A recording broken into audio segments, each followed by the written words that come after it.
You're listening to the Holistic Nootropics Podcast, your home for holistic, evidence-based cognitive enhancement strategies.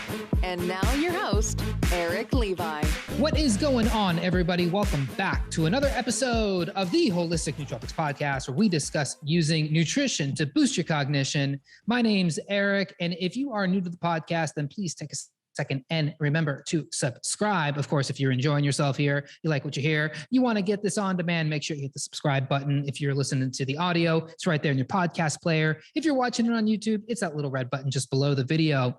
If you are, in fact, enjoying the podcast, head on over to Apple Podcasts, leave the podcast a 5-star review. And if you are someone who is new to this whole wild world of biohacking, nootropics, functional health, and overall supplementation, then head on over to holisticnootropics.com and download a copy of my free supplement buying guide. This is a fully comprehensive guide that will walk you through ingredient by ingredient on how to find the best quality nootropics and supplements that are being sold on the market today. Because as most people in the wellness industry knows, most supplements out there are absolute hot garbage. The supplement industry is a $100 billion industry, and I'd say about 99.9 of it gets flushed right down the toilet. That's because these supplement companies, they try to use cheap fillers and preservatives. They kind of cut corners in their manufacturing. They're going to make the product last longer on the shelves because people don't really want the stuff and it sells slowly. You got to keep it fresh and colorful. So they use all of these extra ingredients, and sometimes they even test the supplement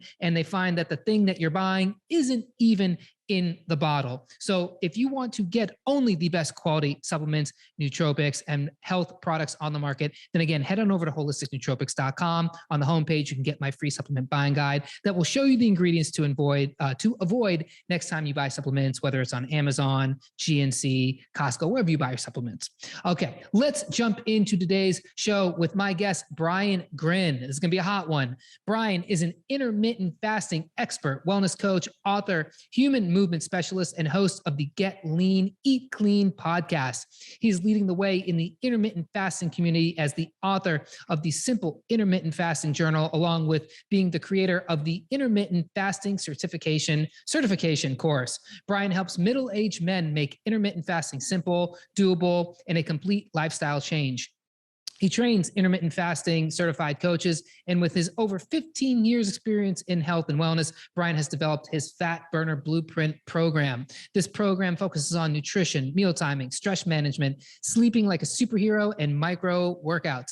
He believes that challenging the body and mind through brief hormetic stressors like fasting, cold warm therapy, resistance training, and sprinting will help you get your body back to what it once was. Brian, welcome to the Holistic Nootropics Podcast. Thanks for having me, Eric. Looking forward to it. Yeah, this is going to be such a fun conversation because intermittent fasting, I bought into this hook, line, and sinker some years ago. I still do it every day, and I know it's very popular amongst like people in the wellness and wellness community. And I know a lot of people they hear about it and they try it. And people are loving it. And it's definitely one of those things that it's so intuitive. It seems so easy, yet you probably know that people have their share of challenges. So I would love to know your origin story. How did you when did you become aware of intermittent fasting, and why did you decide to devote, your really entire, health and wellness brand to it? Yeah. So, okay. Well, I've been involved in health and wellness, like you said, for over 15 years, and really got into it because I was really into resistance training and started coaching individuals through that, and realized that diet was so key.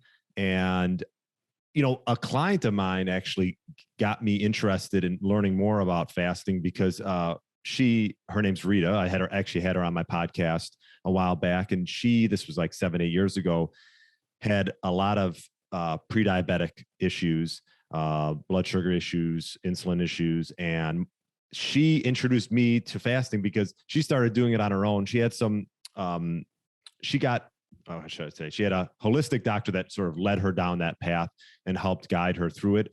And she just got great results. And I was like, wow, Rita, this is like unbelievable.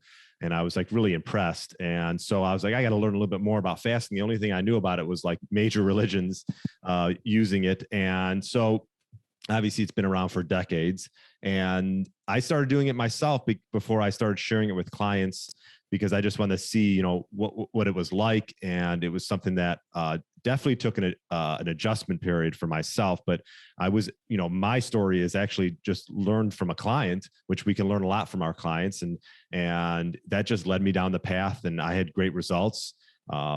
Just sort of got my body back to where it was like 5-10 years ago. And I just thought this was such a great tool to use with clients to help them.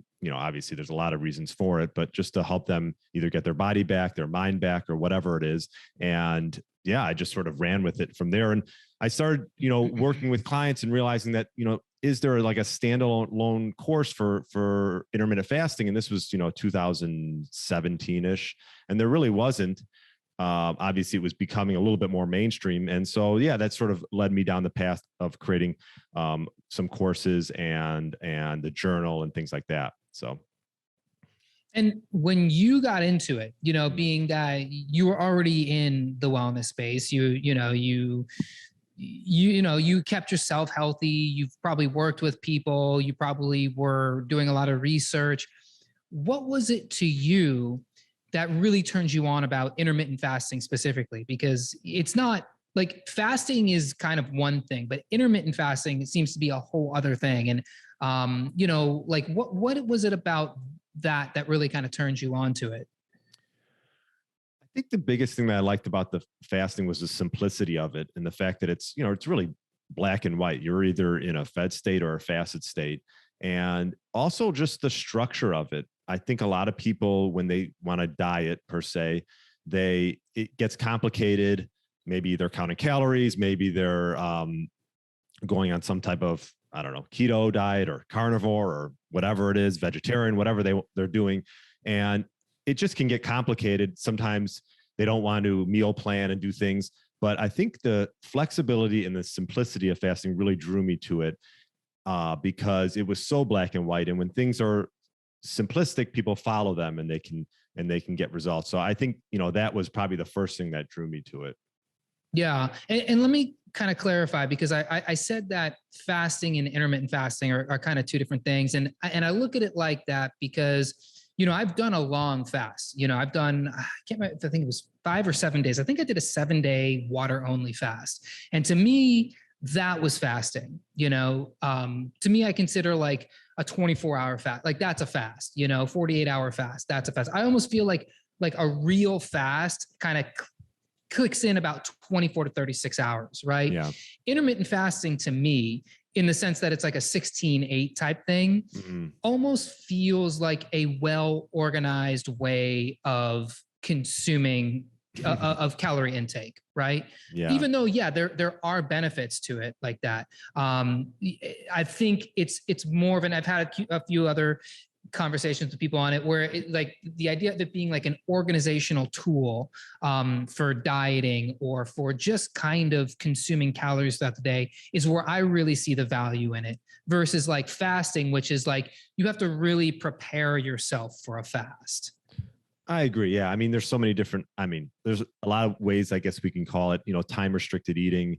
And then like for you, like 3 or 2 or 3 or 5-day fasts, or I would consider like extended fasts. But yeah, I agree.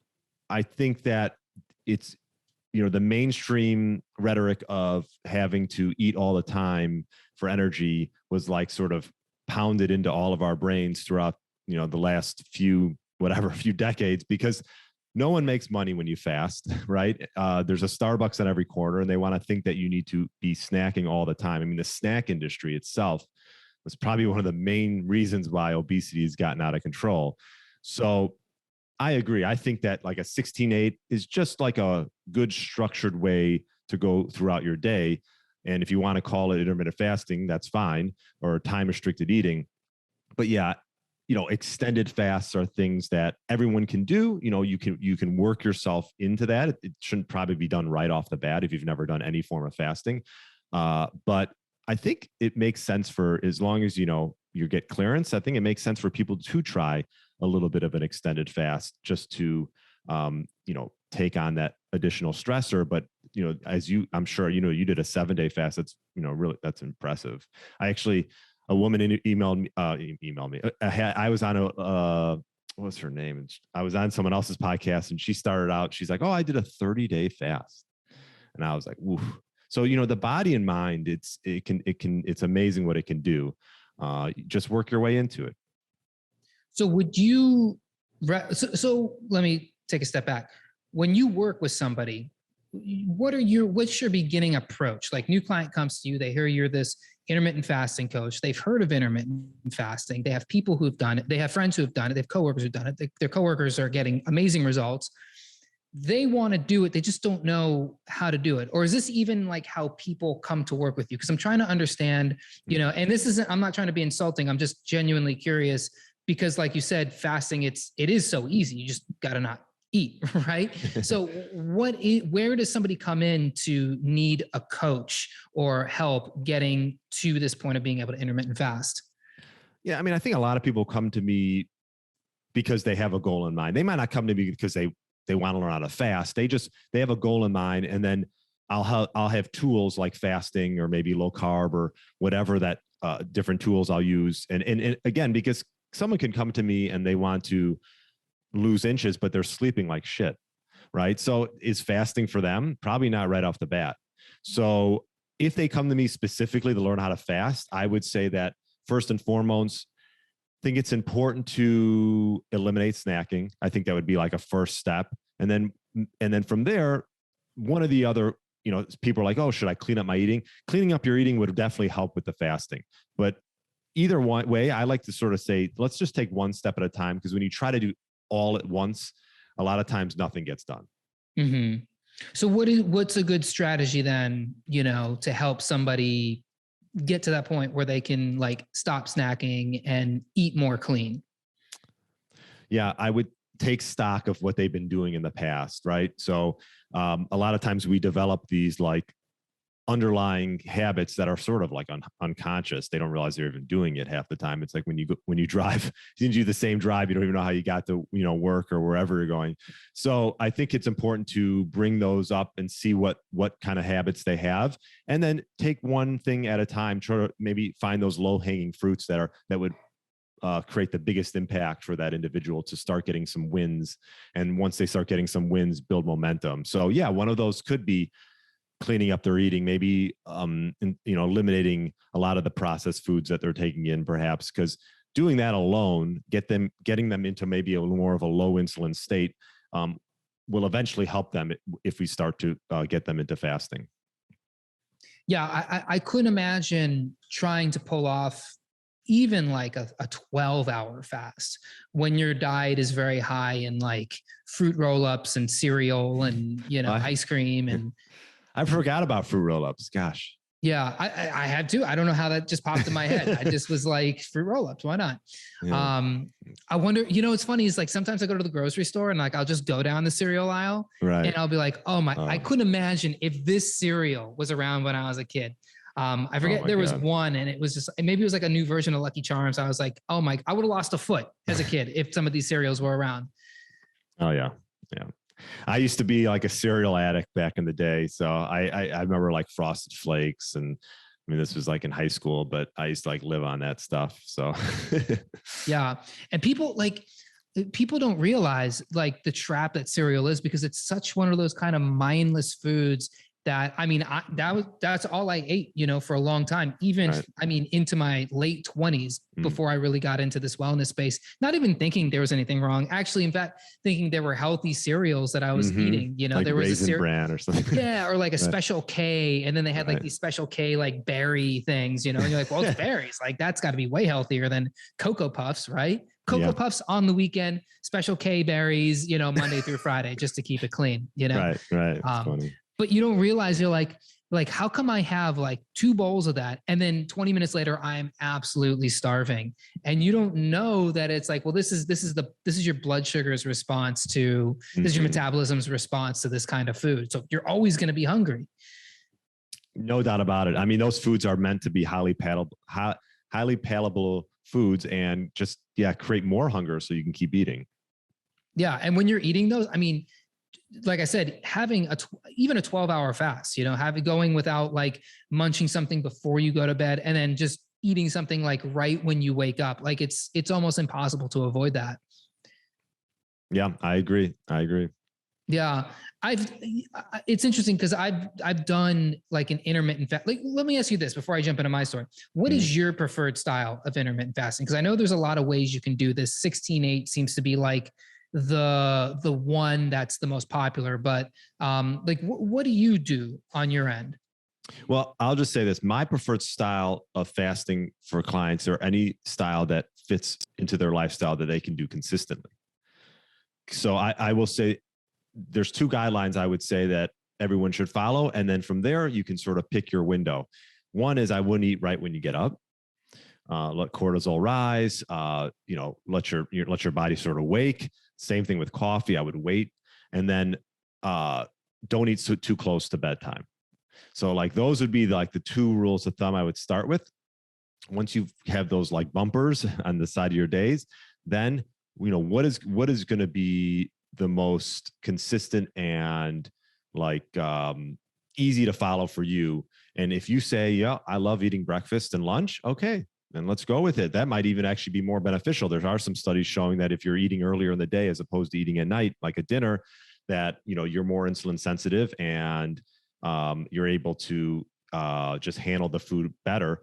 And there's other people who, like the most popular one, like you talk about 16/8, which a lot of people do lunch and dinner because dinner is just like a customary thing and people have it with their families and things like that. So that's what I will say. I mean, you want to know my routine or yeah, I mean, my routine has changed through the years. So right now I would say that I do a fast through about like right now, I haven't had anything. I worked out. I usually do a workout. So I'll just say this. My eating hours are between about 2 and 6:30. So I have about a 4.5 hour window. I usually have 2 meals. Before I have my first meal, I usually work out. I enjoy working out in a fasted state. And then I'll break after that. Maybe not like right after I'm done, but maybe an hour or so after, have a little something. And then I'll have one more meal around like 5:30 with early bird special. And so that is my current routine, but it's changed through the years. And sometimes it changes week to week, depending on the day. If I feel like if maybe I have a less active day, maybe I'll fast longer. If I'm more active and I feel my body feels like having 3 meals, sometimes I'll do that. But for the most part, that's what I'll do consistently right now. And do you have anything? Because I've noted, I've had a few conversations on here too, people, and I've just kind of heard, through other interviews, like, and I find this style interesting, which is like, you have people who will do kind of like a regular daily thing, whether it's like 16/8 or 17/7 or whatever it is, right? 24 or whatever. And by the way, for those who aren't familiar with intermittent fasting, when I'm saying 16/8, I'm saying 16 hours fasted, 8-hour eating window. So, I live in this bubble where, I believe everybody knows the things I know. So like, if I say 16/8, everyone's like, oh yeah, 16/8, duh. But like some people might not know what that is. But I do know there are people who like to do this thing where they'll do like a 16/8 daily thing, or maybe even like a 15/9. But then like once a quarter or once every 3 months or 4 months or whatever, they'll do like a 48-hour fast or 72-hour fast, or once a month they'll do like a 24-hour fast or something, or 36-hour. Do you do anything like that? Yeah, that's a good point. I do. I like to mix it up from time to time. I'll do probably every 2 months, 2 to 3 months, I'll do maybe around a 48-hour fast. I know you talked about 7. I've done fasting long enough that I'd like to do a little bit of a longer one, maybe a 3 or 5 day. Probably won't go much past that, but you never know. It's like, you never know until you get in it. But yes, I like to do perhaps maybe a 2 or 3 day fast every quarter, I would say. And I usually try to find a time when, I'm busy and there's, it's just, there'll never be a perfect time to do a 2 or 3 day fast, but it's one of those things where I do try to find times when I'm busier and maybe I'm even less active and I'm just going on walks and doing stuff. Yeah. And I should say, like, when I did my 7-day fast, like I would not recommend that to anybody, to be honest. And I have heard the people who do like 21-day fast, 30-day fast, like Yeah, It's pretty wild. I think unless you need some major healing, right? Like, and also too, I would say if you're like not underweight, but you yourself look fairly lean, you probably don't need to push past much more than a 5. If someone is, let's just say morbidly obese, maybe, and they need some healing, obviously get some guidance with a health professional, but then maybe an extended fast of a few weeks might be a huge thing for them. I know there's facilities that help guide you. There's one I watched some of their YouTube videos. I think they're out of I want to say like Germany or something. Mm-hmm. Can't think of the name right now, but they do I a think lot. It's True North, maybe. Well, I can't think of the name of it. I could probably find that out. But either way, yeah, I would definitely get some guidance if you're doing an extended one. But yeah, I think for the most part, a 2-3 day fast every quarter is not a bad rhythm to get into. Yeah, I think 2 to 3 days. I feel like that's the sweet spot. When I did my 7-day, I really shouldn't have done it. I was a vegan actually at that time, and I was about 10 pounds under like what's now my normal weight. Yeah. And I just thought that was like my normal weight. And then I did the 7-day, and I dropped another, I think 12 pounds or something. Wow. I mean, I was a rail, and I felt pretty bad. Did you? Okay. I felt good where it was like, oh, this is interesting. Right. About like the 5th day or so, I felt my liver bumping up against my ribs. Yeah. And it was so weird. It didn't hurt. It was just kind of a weird feeling where I'm like, I don't think you're supposed to feel your liver. I think evolution figured that out, where it's like, do we really want to be able to feel our liver or our kidneys or any of these organs that are like protect? No, we shouldn't do that. Right. And 7-day fasting brought me to that. I was emaciated, and I would not recommend that for most people. But I think, like you said, under the careful supervision of a professional, if you have that to lose, I didn't have it to lose, but I think if you have it to lose, you can go for it, and you're going to be okay. The crazy thing is that when you get to the end of it, whether it sucked or whether you loved it, you realize you can do it. Right. You're going to be okay. So that was my lesson. But I feel like 2 to maybe 4 days at the most is a good spot to be in. I agree with all that. Yeah. Yeah. And it's something that I think you should try just doing intermittent fasting for a few years. And then if you feel like, you want to sort of push it a little bit and, it's something you've gotten used to, then yeah, I would, you can go for it. Yeah. So when you're doing intermittent fasting, have you noticed in yourself or in other clients, have you noticed anything like any kind of side effects from it, any kind of negatives to it? Well, sometimes when people start out, they might get some headaches, they'll obviously experience some hunger. These are normal side effects. Sometimes people perhaps might not go to the bathroom as much. Obviously, you're not eating as much. So sometimes people can feel a little run down in the beginning. You got to make sure that, you get some electrolytes, some salt in as well. I think that's important. So yeah, I mean, they might have some sort of like your body sort of going through this adjustment period, which could take, a few weeks to get into that, but nothing other than that, and I look at those things that, for example, like hunger really is a lot in the mind, right? Psychological, and it comes and goes, these hunger waves. And so you can do little things, tips and tricks like sparkling water or warm beverage that can really help you get through those times, even some black coffee. So there are ways to sort of get around that. And, it's one of those things, it's like anything. It's like a fasting muscle, right? You first start working out, you're going to be probably sore as ever. And then as you've worked out for a year or two, you're like, oh, this is not the biggest deal. I can actually do more. I mean, fasting is a stressor on your body, right? So you don't necessarily don't have to overdo it. You could it's a tool that you have, and it's a great tool because if you're traveling or if you are at a place and you're like, God, I don't want anything here, you can keep going. And so I think it's a great thing to have just for the flexibility of knowing that you don't need to eat. Yeah. Yeah. My favorite thing to do is to fast while I travel, avoid all that airport stuff, right. Sometimes I'll bring like snacks. I just hate like bringing snacks on a plane, or eating snacks on a plane.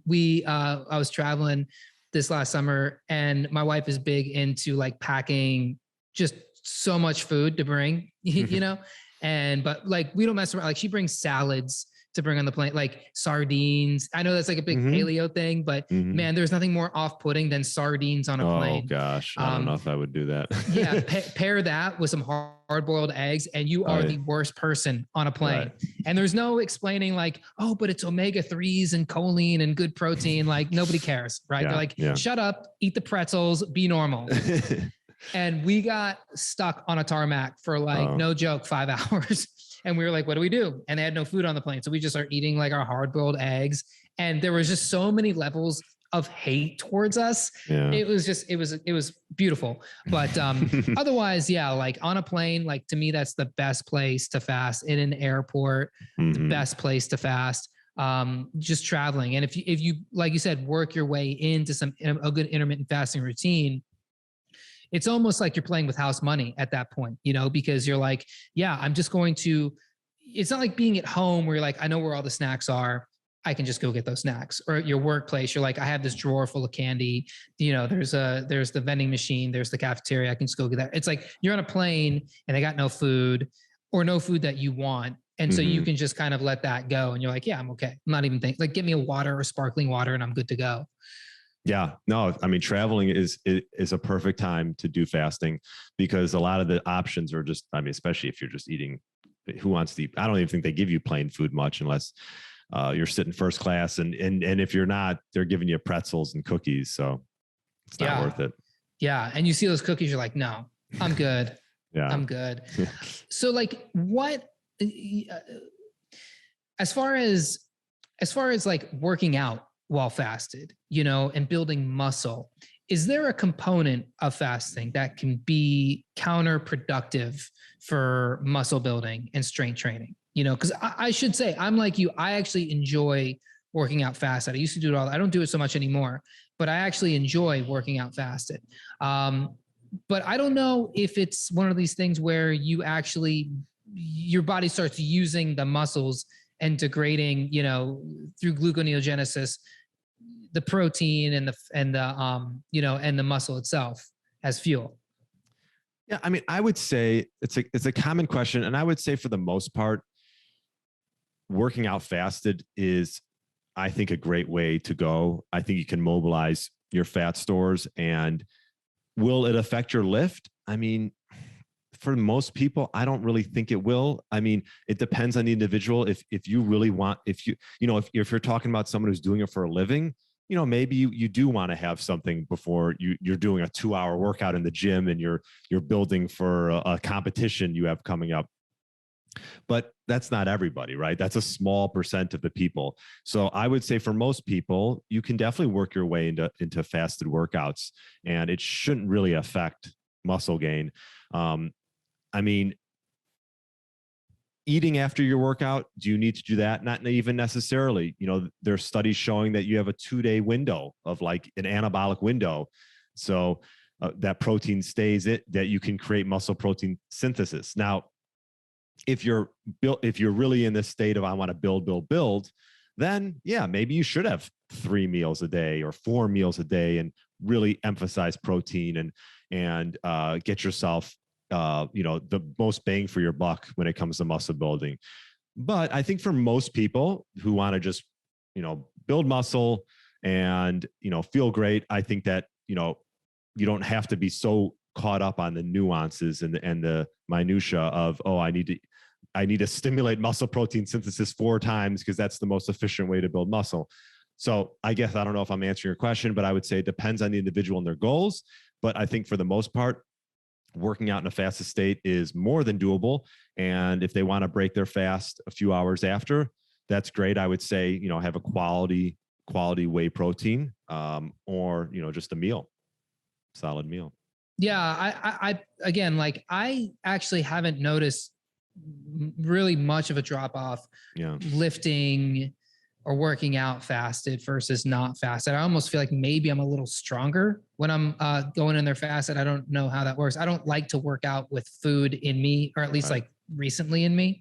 But there is like that fear that you're like, is my body, okay, my body burns through its glycogen stores. Okay. And then what's it going after that? It's going after fat for sure. But is it also going after, my amino acids, my muscle stores, is it breaking that down and using that for fuel?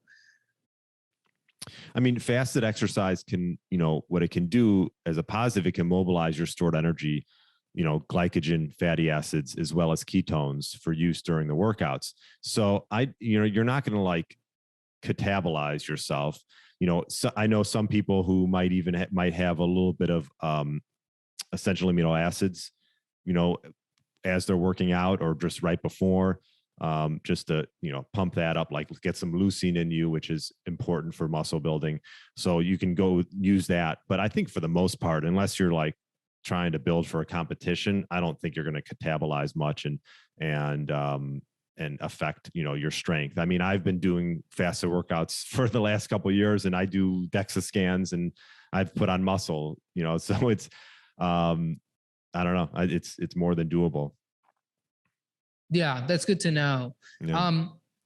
And then how about with hormones, because you hear this kind of thing where it's like intermittent fasting is good for hormones. I just don't understand how, and specifically, how does it affect testosterone? Because I've heard it go both ways. Yeah.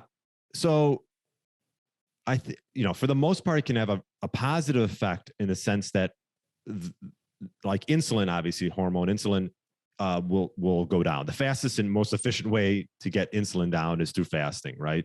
And a lot of times people who are maybe overweight or not metabolically healthy or are insulin resistant, and all foods raise insulin, right? So the most effective way to reduce insulin is to do some type of fasting. Now, there's been some studies mainly on animals, rats, regarding growth hormone, right? So growth hormone has been shown to actually go up through fasting, and noradrenaline levels also increase. So you have plenty of energy, because if you think about it, back in the hunter-gatherer days, right? If they were hunting for food, and sometimes this would be days, and we wouldn't survive as a species if suddenly we just broke down because we had nothing to sort of get through our times of famine. We would actually have more energy, so I think, the body, I think, revs itself up due to this lack of food. There's not this metabolic shutdown. And there's been proof showing that 48 hours of fasting actually can increase your metabolic rate. There might be a time where, like you said, if you go for maybe a prolonged period where there might be a little bit of a metabolic shutdown. But for the most part, I think fasting and their hormonal adaptations makes it beneficial to most people and different than just calorie restriction. So with the idea of growth hormone, because the way I understand it, and please correct me if I'm wrong, correct me if I'm right, is that when you repress insulin, that allows growth hormone to rise. And then it's the growth hormone that helps with the protein muscle synthesis that does all these things. And I'm, to be honest, not even really sure what growth hormone does. So maybe you could talk a little bit about that kind of whole hormone cascade. Yeah. I mean, growth hormone, well, insulin goes down, and that helps you also get into using ketones for energy, right? Ketosis. I had Dr. D'Agostino, who's like the keto guy. And although he doesn't eat strict keto, he actually eats like a high protein, which you're seeing trends more of. This is, instead of like this moderate protein, right? Let's up the protein a little bit more, because it's such a satiating nutrient. But growth hormone, for one thing, growth hormone secretion decreases with age, right? And growth hormone helps preserve muscle mass and bone density. So like the one study I'm referring to, there's a 5-day fasting period where growth hormone secretion more than doubled while in a fasted state. So they were able to maintain muscle and bone tissue over this fasting period. So your body will hang on to that. So essentially, studies of long-term fasting or studies of intermittent fasting prove that the fasting strategy you do preserve lean mass. You might lose a little bit of it, but your body's going to want to hang on to that just for survival.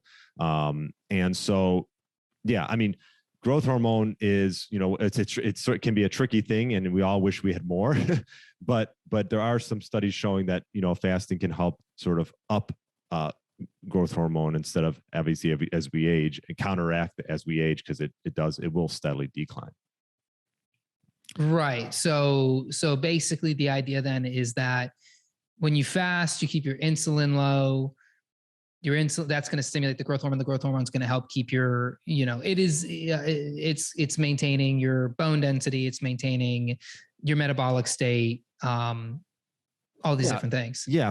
Exactly. Like your body is effectively the goal, when you fast, is so your body, when you get into a low insulin state, your body can use its stored energy, which is fat, which is our, and it's not so easy to get there. You have to get your insulin down to do that. So we're almost using our own bodies, our own fat stores as a source of energy. That's why I think there's a lot of people getting away from this super high fat, energy dense diets that is like pure keto, and they're bringing that fat down a little bit. Like I had Dr. Ted Naiman on, who talks about, his protein energy, ratio and, or his diet. And so he talks a lot about, sort of that balancing act between, protein and not having this too high state of fat, because you eventually, you want to use your own fats for energy, not necessarily just always ingest them. Interesting. Yeah. So then with intermittent fasting, is this all working with intermittent? Like if you're doing 16 hours fast, if you're doing 15 hours fast, like when does this benefit click in? Yeah, that's a good question. And I think it's all dependent on the individual. And it also depends how active that individual is. You always hear about autophagy and cell cleansing. Like, when does that kick in? No one really knows, right? No one really knows. So I would say that, and also one way to sort of see where you're at is to measure your ketone levels. There's a few ways to do that, either through breath and I'm not necessarily an expert on that. D'Agostino was getting into the nuances of all that, but you can measure it. There's a few different ways to measure, through your breath or through blood. And I've done blood tests to see where my ketone levels are, but also too, your ketone levels are dependent on your insulin levels. So, and on your glucose. So if glucose is pretty low, you're pretty much, your ketones will be getting up there. So as far as knowing if you're starting to get into ketosis and using fat for energy, you can measure that and see, well, how long am I going to be in a fasted or low carb state that I can actually get into this? And, a lot of times some people like to use exogenous ketones to sort of get help as well. So, but it's sort of a case by case basis, really. Do you ever see like a rebound effect? Because I've heard with long-term keto specifically, you can actually make yourself more insulin insensitive, because the idea is if you keep the insulin receptors on your cells inactive for too long, then they almost kind of forget how that properly used, and then they can't use insulin and glucose properly, and you can kind of reverse the benefits of it. And I'm wondering if intermittent fasting is kind of the same way, where you can almost intermittent fast or fast too much to where your body kind of starts to metabolically shut down, just because you're not properly utilizing your insulin for what it's supposed to be used for. Yeah, that's a good question. I will say that, for the most part, chronic long-term ketosis is probably not necessary for most people. Thinking back to my interview with D'Agostino, he mentions just going with periods where you come out of it and then go back in it. So I don't think you need to be in this long-term ketogenic state unless you're using it perhaps maybe for like brain health. I know there's a lot of good research behind being in ketosis with, optimizing brain health and for people with seizures and things like that. That was when it was first developed. And they're still doing a lot of research around that. So with that being said, yeah, I think being metabolically flexible is probably being able to come in and out of different sources of energy, which would be, using using glycogen for energy, and then using ketones for energy and coming in and out of that. So yeah, to answer your question, yeah, and with fasting, yeah, of course, you don't want to over fast. It's a stressor. Like, for example, I do cold plunging, and I work out and I do fasting. But I try to monitor it and not overdo it, because with all this stuff, you want sort of a bit of a balance. Mm-hmm. Yeah. So are there any intermittent fasting cheat codes, for instance, are there any supplements per se that can help with an intermittent fast? Are there any nutrients, like you were saying, salt is important when you're doing like a longer fast for electrolyte balance and these sorts of things. Yeah. Is there any like nutrient specifically that you can take, or things you can do, like would a cold plunge help, or a sauna help, that can really amp up the benefits of an intermittent fast? Yeah, for sure. I mean, workouts can definitely amp it up, but with fasting, if you need help like with your fasts, I would say that like, is that sort of what you're asking? Like things that will help you get through fasts? Or no, I mean, no, not actually. I'm okay. actually asking, like, because I'm going to ask you that specific question here next, but it's like, are there cheat codes that can amp up the benefits, for instance, like would an NAD precursor like NMN or NR or something help your mitochondria, like boost your mitochondrial health, boost your NAD production, because fasting, might boost your mitochondrial performance? Would like a magnesium supplement help with, kind of glucose utilization? B6 supplement or something like that help? These sorts of things that you've seen or maybe heard in your own work that help kind of amplify the benefits of the intermittent fast itself. Yeah, this is a good question. I'm not a supplement expert, but I will say that C8 MCT oil is a big one that comes up a lot. And this is coming up in a lot of products, along with, these ketone supplementations. And again, there's a lot of junk out there, like you talked about. So you want to make sure you're getting it from a correct source. But, and I'm trying to think of the name. I just got one that D'Agostino mentioned. But either way, you can use those to help amplify the fast or help get you in ketosis. Beta hydroxybutyrate. Hydroxybutyrate, right? Yeah, right. So I'm definitely, I've done a little bit of MCT oil in like a coffee, and I can definitely tell the difference there. And it probably gets my ketone levels up a bit. So yeah, there's definitely some. So I'm not an expert in supplements, but that one sticks out as one that keeps coming up. Yeah, interesting. So that brings me to my next question. This is actually what I really want to talk to you about. So what breaks a fast? Because I've actually written a little bit about this. I've done some research into it, and I'm curious to get your thoughts. So I'm going to kind of we don't have to go rapid fire, but I'd love to. I have several specific things I would love to know if if they break the fast. So the first one is coffee. Will coffee break your fast? Okay, well, I'll keep it simple. Anything with caloric value breaks a fast, hypothetically, but it depends on your goals. And I would say coffee, if you just want to say black coffee, I will say no. Because there's really no caloric. There's maybe minimal calories in a black coffee. And I think a lot of people can use it as a tool to help get them through fasts. If you're really sensitive to caffeine, just be careful with that. I wouldn't have it later on in the day. So I would say black coffee is a no. Does not break the fast. But does it boost autophagy? I've heard, and again, I think the measurement around what stimulates autophagy is still sort of is like this unknown thing. But I have heard that it could actually help stimulate autophagy. Yeah. Yeah. I don't know, because I haven't looked into autophagy enough to really understand it. From what I understand of it, it's happening all the time. Right. So I don't know like when people say, well, we could boost autophagy, if they really even understand what they mean by that, because I think we think like coffee might, because we think like caffeine, well, if my whole body's like got more energy, then my cells are gonna have more energy and they're gonna start burning all the old cells faster. And I don't know if that's how that necessarily works, you know? Yeah, no, I know that, I think down the line, they'll be able to sort of get a hold on how long it takes and you know, what breaks it, what might stimulate it. But yes, you're right. I mean, your body's cleaning out damaged cells and regenerating new, healthier cells as, as we speak.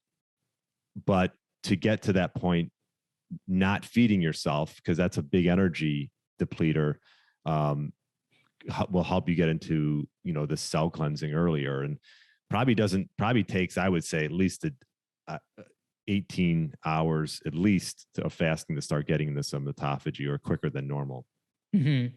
Yeah. But okay. So herbal teas. Yeah, non-sweetened, non-flavored teas are good. Are I think are good on a fast. Okay. Yeah. How about bulletproof coffee? Well, that breaks a fast. Yeah. You think so? Yeah, that breaks a fast because you have butter, right? You have butter. You do probably have some MCT oil in there. But again, these are like fasting training wheels. I think for people who are getting into it, and they're like, oh, I just need something, I need something in the morning.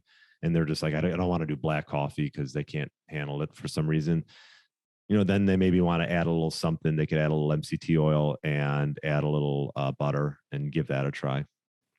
Yeah. Do you drink bulletproof coffee? I don't. I've tried it. It doesn't do much for me, and I just don't feel like making it. And I'm not like the biggest coffee drinker, so I usually do just like I'll make my own cold brew and just have that from time to time. But I don't really like warm coffee. So interesting. Yeah. Not a warm coffee guy. Yeah, the bulletproof coffee thing is so interesting because it's built off of the whole Bulletproof brand, which is very, as far as I'm concerned, very like pro keto, right. Like intermittent fasting. I mean, Dave Asprey wrote a whole book about fasting, for instance, but I don't know. I don't think it does. Like, I'm with you. I don't think it maintains. I don't see how it can maintain a fast. It's like full of, if you do like the full bulletproof coffee, it's like MCT oil, butter or ghee, and right. like collagen. And at some point, one of those things, I would imagine it's at least the collagen. I would imagine you start throwing the butter around too. Like that's gotta break. Like you can't put that in your body and not break a fast. Right. Yeah. It's just, yeah, I agree. Yeah. But people are thriving off of it. So, I mean, what can you say? Sorry, did I cut you off? No, you're good. You're good. No. Yeah, okay. Yeah. So the last one, non-caloric sweeteners. So like a stevia, or one of these kind of like, or monk fruit or something. Do any of those break a fast? Oh, it's a good one. So, the company Element, Rob Wolf, and they have these sweeteners, or excuse me, they have these salt not tablets, but powders. And there's an unsweetened one, and then they got the sweetened with stevia. I mean, hypothetically, there's no, on like monk fruit, I don't believe there's any calorie content in that. So I would say that doesn't break a fast. But sometimes when you have something sweet like that, it sort of stimulates like your system, your digestive system, and like your need to have more of that. It's almost like like the whole like Diet Coke and like aspartame, like it sometimes will induce hunger. So I think you got to be careful with these sweeteners like stevia and monk fruit. There can be good from time to time, but what might happen is it might stimulate some hunger, and that will lead to just, you want to break it that much quicker. Interesting. So you're not taking the route of those sweeteners themselves break the fast, but they kind of wet your palate enough to make you want to break the fast. They can. Yeah. I mean, if you want a good one, another one is apple cider vinegar, that is like, there's the motherboard or whatever. I forgot the name of the brand. I'm like drawing a blank, but that one's a good one to Bragg's. to mix. Yeah. Bragg's with the mother. Yeah. So That's a good one to mix with some water. Don't eat that plain. Don't drink that plain. That's tough. Yeah. So you're saying the apple cider vinegar does not break the fast? Mm-mm. Mm-mm. Interesting. Not What about not lemon? the no calorie one. What about lemon juice? Like from a lemon, not from like a bottle. No, I think you're good there. You're good there. And I think all this nuance is, it can sort of go. I don't think you need to get so crazy. I think in general, if you have less than yes, do calories break a fast? Yes, but unless like you're maybe trying to achieve this ultimate level of autophagy, I think it's if you want to have some coffee from time to time and tea from time, that's great. But I think if you're going to do like a 3-day fast or something like this, I would personally, if I'm doing a 3 or 4 day fast or whatever, I would just stick with water and salt. Mm-hmm. If you're going to do it, right? But if you're from day to day, if you want to have something, go for a black coffee or unsweetened tea. If you want to add, if someone's starting out and they want to add a little cream, yes. Are they breaking their fast? Yes. But you know what? It's not like, I think when we get caught up in all these details, like it just, some people, you could just go crazy a little bit, it's like, so, but these are good questions because these are common questions that come up. Yeah, absolutely. And they drive me crazy too. Cause you want to do it right. When you get into this wellness space, it is a drug, and it's like almost, it brings out the worst side of your OCD, where like I live my life based on these crucial questions. Like, will lemon water break my fast? Right. Will apple cider vinegar break my fast? I'm living my life based on timers. Like I'm setting timers for things like, okay. I was doing this one regimen with, it was this Biocidin. I don't know if you know Biocidin, but it's like a botanical, okay. It's like botanical. So it's like, the whole protocol was built to like stabilize your gut flora and kill off parasites and bacteria and these sorts of things. But it involved like the botanical itself involves another botanical product. It involved like several botanical products, plus a binder, plus a probiotic. And all of it had to be done within like, take this, then take this 30 minutes later, then take this an hour later, then take this 2 hours later, but not a half hour within the time you eat.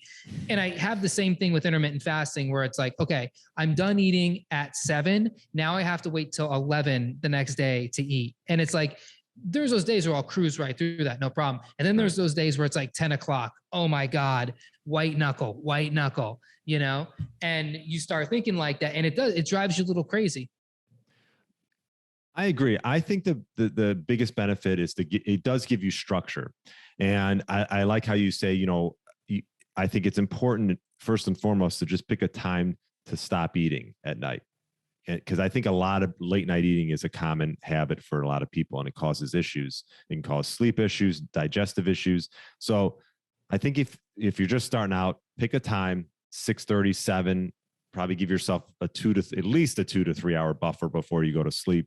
And I think that's a good place to start, but it does give you structure. And yeah, you don't have to go crazy about it. If there's a day where, you get busy in work or whatever, and you got to eat and you want to eat a little bit later, you've fallen off the bandwagon one day or even a week, for the most part, as long as you're going to get back on it, is fine.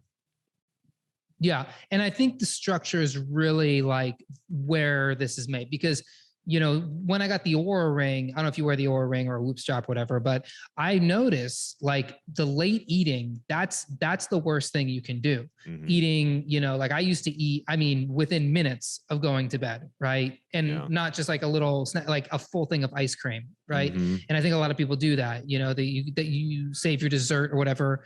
I was saying on another podcast that it's like, I don't think obese people are obese because they eat too much. I think people are obese because they eat the wrong stuff at the wrong time.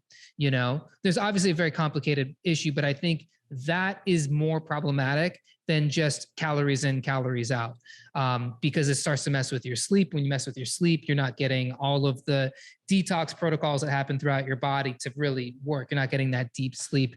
Your heart rate doesn't go down. I think there's a lot of cascading effects. And I think intermittent fasting, the real place where it makes its mark is, like you said, getting yourself to stop eating 2 to 3 hours before you go to bed. Okay, just doing that alone, that's a game changer. That can change somebody's whole life right there. Yeah. I was just talking with a client and she was like, should I do keto and intermittent fasting or this or that? I go, let's just start with one thing. And starting with one thing, and we started with fasting, she started to put more of a value on what she ate because her window was less. Her eating window was smaller than having no eating window and just having this free for all throughout the day. So I think there's something to be said, like you mentioned, that structure of having a confined eating window, and you start to realize, gosh, well, this meal, and when I'm done with this meal, I'm going to have to fast for however many hours. I might as well make it a good one, right? Mm-hmm. Because if you're going to have something that's junk, you're going to be hungry an hour later. And then so one good habit bleeds into another. And that's a strong thing. Yeah, absolutely. Yeah. That's such a great place to kind of button things up here. Yeah. Brian, this is a lot of fun. I really appreciate you coming on the podcast. Thank you. If there's viewers, listeners out there who would like to find you, learn more about you, maybe even work with you, where is a good place for people to learn more about you online?